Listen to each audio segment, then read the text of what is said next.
What's up, YouTube? This is the Mermail Master coming at you guys from the Team Time Riders Yugi Tube channel with a discussion video. Now, I haven't done one of these in a little bit of time, probably in around since the channel had started. I know I did one for Grass, but I wanted to bring you guys this discussion video today because I was thinking about the brand new YCS prize card that was just revealed. Number 89, Diablosis the Mind Hacker. Now, a lot of people, I think, are very, very split on the card. On the one hand, you have people that are upset about the card because maybe the card was a number, so yet again, number hunters are forced to wait years before they can finish the collection, and then other people are upset because the card does not really it's not really a very good prize card. So it's kind of in the same vein as Ascension Sky Dragon or something like that, that doesn't really have any kind of competitive usage. It's not on the same level as something like Minerva or Giant Hand had back in their heydays of being prize cards. So, it's kind of getting flack from, both the casual and competitive side of things. And then, of course, you have the third group of people who just wanted some kind of decent card or whatever. But yeah, so in today's video discussion, I want to discuss about what makes a good prize card. And I think that there's a lot of factors that sort of go into this, notwithstanding the card's viability and a couple of other factors. Now, a lot of people in the beginning thought the card was going to be number 41, Baguska, who is the drunk tapir. Although that's one of the best sort of examples of a card that may be on the same level of Minerva. It's a rank 4 monster that has the ability, when in attack mode, it cannot be targeted or destroyed by battle or card effects. And then on defense position, in attack position, cannot be targeted by or destroyed by card effects. My bad. And it's 2100 attack, so it can beat over Castel or whatever. But when it's in defense position, and this is the real effect, is that every single monster that is summoned to the field is switched to defense mode, and its effects are negated. And this is actually super, super good.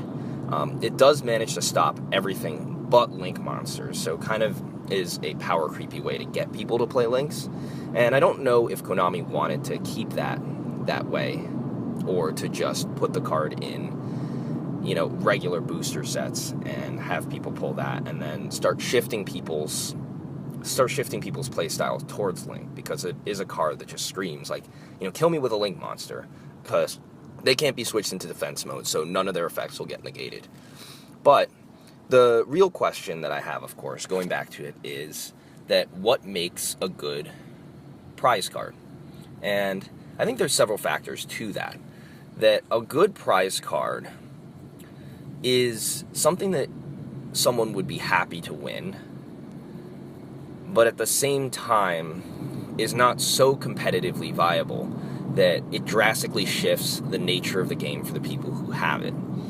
If you look back to one of the very first prize cards, you have things like Cyberstein and Crush Card Virus. Both of those cards were incredibly, incredibly potent during the time that they were released.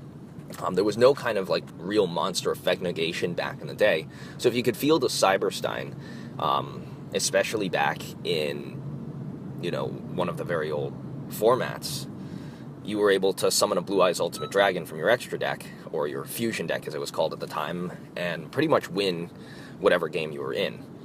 It was a very, very good card. And then, of course, you had Crush Card Virus with its original effect of being able, for 3 turns, to check your opponent's hand for any monsters over a certain value of attack. I believe it was 1500, and automatically destroy them. So both of those cards were extremely, extremely potent, and a lot of people ran them. However, I think that as prize cards, they kind of had a very limited release, or maybe either a limited or like slightly wider release, so they had like, you know, the ability to be played in a lot of different things, because there were SJCs and premier level events like every 2 weeks back in the old days of Yu-Gi-Oh! And it's not like the YCSs now, where there's one maybe only every 2 to 3 months. However, getting back to, you know, that topic, on the other hand of things, you had other prize cards out there like Kanan the Sword's Mistress and Firewing Pegasus, as well as the Dark Lord, the first original Dark Lords, that were not really, you know, that powerful, or not really like played in anything, but were just kind of like cool collector's items. And me personally, I'm more of a casual player rather than a competitive player, but I feel like that's what prize cards need to be. I feel like they should be like kind of like the match winners, cool looking cards that have interesting or gimmicky effects that don't really belong to any kind of archetype. So, you know, not anything like for number hunters, or for like, you know, like Minerva, for instance, I don't think was a very good choice for a prize card, precisely because Lightsworn players like Team Time Riders Fudgems lost out on the ability to play that card for at least a couple of years. I think it was the 2014 or 2015 prize card, I think it was. They lost out on the ability to play that card until, you know, Light's Revenge just released. And, you know, locking out an archetype of one of its own cards, or locking out, you know, people from having a card that's part of a collection, I think, especially for your casual players, is not really a way to do it. But, you know, for instance, having something that's a little bit more competitive to get, or something that has an interesting or gimmicky effect, might be a really cool way to take prize cards from here on out. You know, take a look at Herakti. I think Herakti would be a very good prize card, primarily because Herakti has the ability to banish things that, or like when you summon the card, like you have to have all 3 Egyptian god cards with their original names on the field, and then tribute all 3 of them to summon Herakti.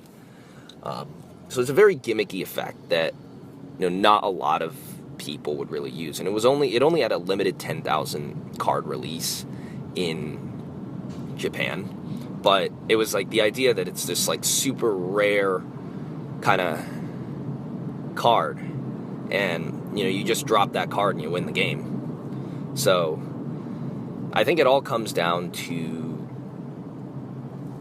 how we perceive prize cards. And while they shouldn't be, you know, normal monsters, they should also have some kind of, you know, interesting ability. And I don't really think that Diablosis the Mind Hacker, like, I understand why they did it, with Vrains being, you know, into like the virtual world and the world of the mind or whatever. But, you know, it doesn't have like an interesting effect. It doesn't have like good or eye-popping art, and it's part of a numbers collection, to be honest. And a lot of people who wanted to complete the numbers collection and were counting on that card to be released weren't able to get it. Not only that, but it's not a card that, you know, just screams a very interesting YCS prize card to pick up. You know, on the same level, it's in the same vein as something like Dvorak that was so gimmicky, yet did not really have like as interesting kind of art as, you know, something else that would be released.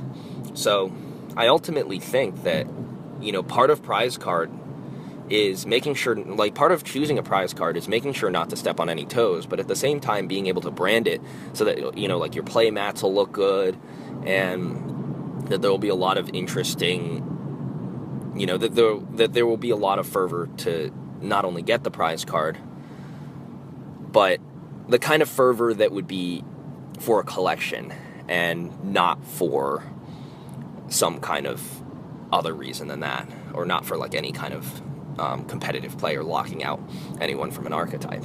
So that's my opinion on prize cards. Feel free to let me know what you guys think in the comment section below. If you want me to do more of these discussion videos, let me know, and I'll be more than happy to oblige. But for now, Thank you guys so much for watching. This has been the Mermail Master with the Team Time Riders YouTube channel, and I'm signing out. Catch you guys next time. Peace.